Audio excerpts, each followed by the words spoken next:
Good Tuesday afternoon, and thanks for joining us on KARE 11 News Now. I'm Lauren Lemanchek.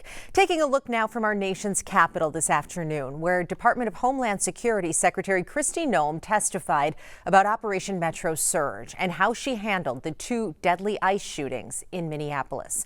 Noem questioned repeatedly about how she and others in the Trump administration labeled Renee Good and Alex Preddy after they were shot and killed. When I spoke to Alex's parents, they told me that you calling him a domestic terrorist, this was directly from them, the day after he was killed. A nurse in our VA, Alex, one of the most hurtful things they could ever imagine was said by you about their son. Do you have anything you want to say to Alex Preddy's parents?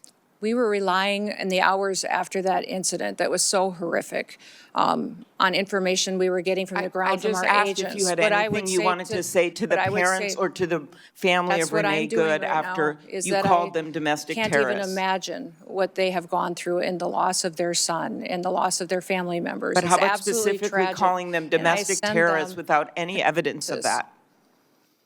Sir, ma'am, I did not call him a domestic terrorist. I said it appeared to be an incident of. I think the parents saw it for what it was.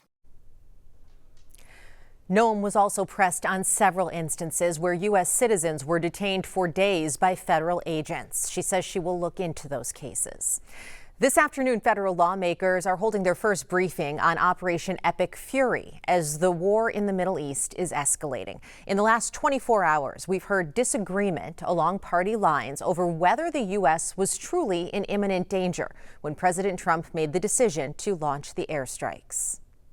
It's not a declaration of war. It's not something that the president was required, because it's defensive in nature and in design and in necessity, to come to Congress and get a vote first. There was no imminent threat to the United States of America by the Iranians. There was a threat to Israel. If we equate a threat to Israel as the equivalent of an imminent threat to the United States, then we are in uncharted territory. Meanwhile, in the region, it's become so dangerous, the U.S. State Department released a video message last night telling U.S. citizens in more than a dozen countries to get out.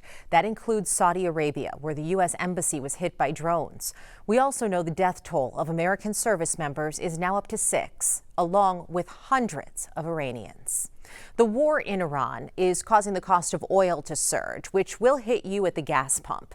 That's after less than a week of fighting in the region. Now, that is based on a relatively tiny passageway for global shipping just off the coast of Iran. About 20% of the oil consumed around the world daily passes through there. And as Ken Erdahl reports, it's all coming to a screeching halt.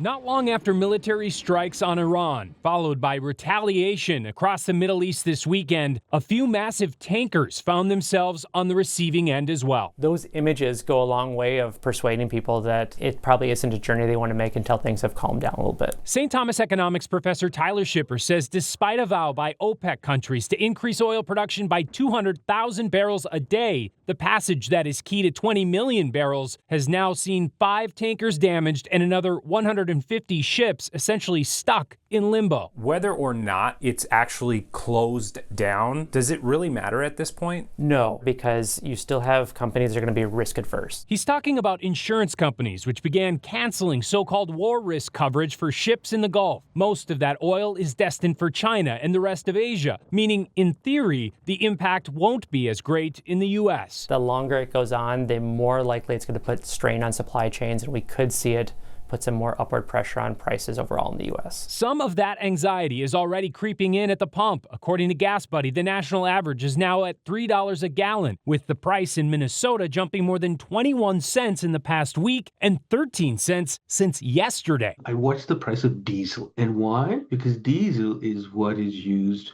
to transport goods and services. That's an input cost into every product that moves from point A to point B. It's inflationary. Akshay Rao is a professor of marketing who studies consumer pricing at the U of M's Carlson School of Management. He says it's only a matter of time before the price of diesel causes prices for everyday goods to tick up. And if that happens, he says it won't matter how quickly the conflict in Iran ends. There's plenty of evidence to show that prices go up like a rocket and they decline like a feather.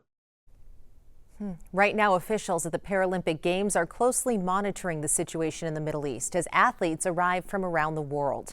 In a new statement, the International Paralympic Committee says in part they're tracking any impact on the Games, particularly with travel. The IPC says many of the teams are in Europe now, but the closure of airspace in the Middle East is impacting the arrival of some stakeholders. The committee says it's working to find solutions for those affected. Right now, a new bill is being proposed at the Capitol pushing for changes to Minnesota's child care system. Harvey's Law, in honor of an 11-month-old who was killed at a daycare in Savage. Harvey's Law would require cameras in infant and toddler rooms at any child care center receiving state funding. The bill is being proposed by State Representative Nolan West. He pushed similar legislation last session, but it ultimately stalled in the Senate over concerns about costs and how long the footage would be stored.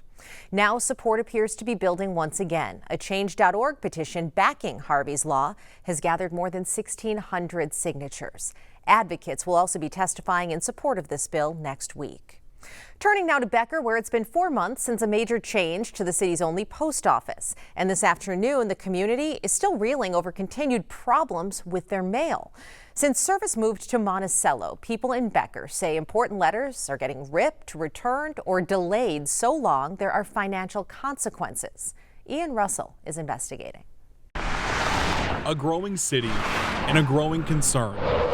The United States Postal Service moved retail operations from here in Becker down the road to Monticello. The post office has since been demolished to make way for a supermarket. And if you want a real example of the problems this is causing here in town, you just have to go across the street.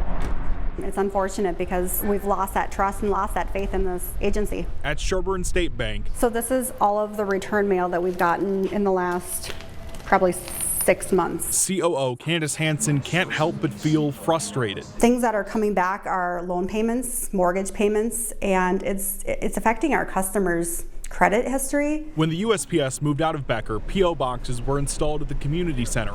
Hansen says some mail being sent to them is being marked undeliverable or in some cases ripped and damaged. We've had a few that have been this extreme. I actually called the post office last week, lodged a complaint with them, was told the postmaster was going to call me back, and no one called me. A spokesperson for USPS told me they're aware of these issues, calling them isolated and apologizing for the inconvenience. They also say there's no change on the status of the Becker post office. I'll be cheering when these things finally get taken out and we have a post office, most definitely. Becker Mayor Mark Kolbinger sent this letter to the Postal Regulatory Commission Monday morning, officially lodging a complaint with them, telling me he doubts the USPS followed certain rules related to emergency closures, calling it, quote, the direct result of inaction on the part of USPS leadership. We offered them many different options that could have easily served as a post office while they were making their final decisions.